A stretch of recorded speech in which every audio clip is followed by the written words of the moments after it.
The right hand one is a smaller swing, so it's going to be a little bit easier to do that. But if we can do it as your warm up, build up to. So if we think these length of swings now are probably going only about there on the swing, whereas before you're sort of going way around there with a full move, which is fair enough. Okay, so this back swing went about half. There you go, about there. Okay, so a lot smaller move. If you actually look at the movement now, more so in terms of your left hip, left knee, and how the handle works, as you come into impact here now, that left knee is sort of pushing out of the way, back and around, so your left knee never goes kind of beyond that outside your left foot. Okay, so it's a much better movement there now. As you come into impact, you can see it impact there as your hands, and this line now is good.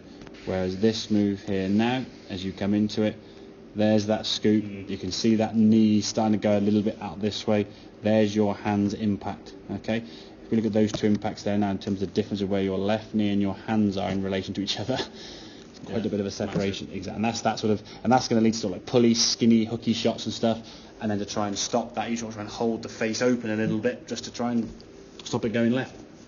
Okay, but this move in the past was done to sort of just try and get the ball up in the air, or stop the ball going right when you first start playing golf, kind of thing. And this move by leaning back can often come from trying to hit the ball hard as well, trying to hit the ball with that sort of right hand at the bottom, trying to almost whip crack it down the bottom here now, rather than getting that club into that correct position. So as you swing through here now, it's more of a slide. This is the, and then from here now, the left leg works nicely there. Sort of rotates up out the shot this way, but it's just a smidgen too late.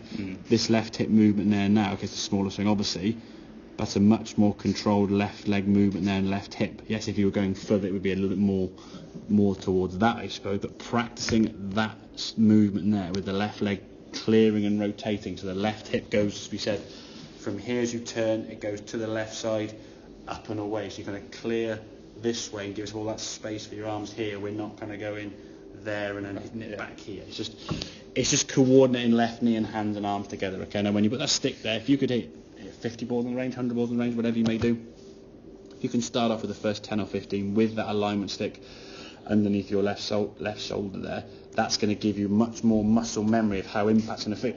Okay, and again, try that with different clubs. It's some wedges, it's some 8 irons. I won't go much less than an 8 iron kind of loft with that length of swing, but go to about 100 yards.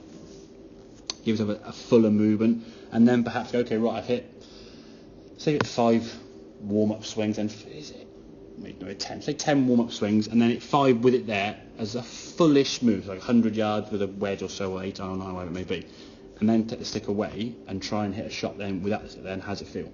If it feels a bit thinny, skinny left and a bit the same as the old one, go back to the stick, do 2 or 3 more swings, put the stick away, hit the ball now without the stick, and try to eventually, just over time, what we're trying to eventually achieve is get yourself in a position where your impact position is more there than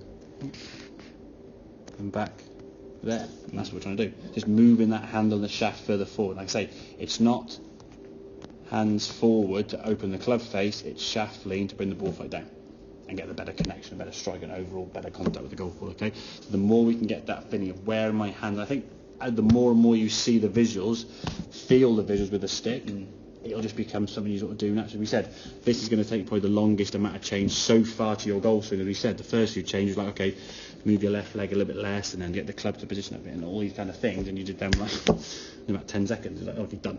This is taking a bit more practice. Now, I do get there's going to be a bit more frustration because I want to get it now. You want to improve as much as you do, and you're doing really well, obviously. But yeah, a bit of practice with that. This isn't going to be an overnight click fingers, it's going to work. But I think we know in this game of golf, we need to have that sort of like, well, that humbling part of the game where it's not as easy as I thought it was going to be. So then when you do start playing, well, you realise how well you actually are playing, because it's a tough sport, isn't it? So yeah, work on that impact, get that downward strike going better. That stick work's going to really, really help. But yeah, definitely getting there. Well, a couple of the longer clubs and see how they go, okay? But yeah, that left knee and left hand are getting nearer together impact rather than being back there and back there. Okay, mate? Yeah. Make sense? Yeah. Good man, right.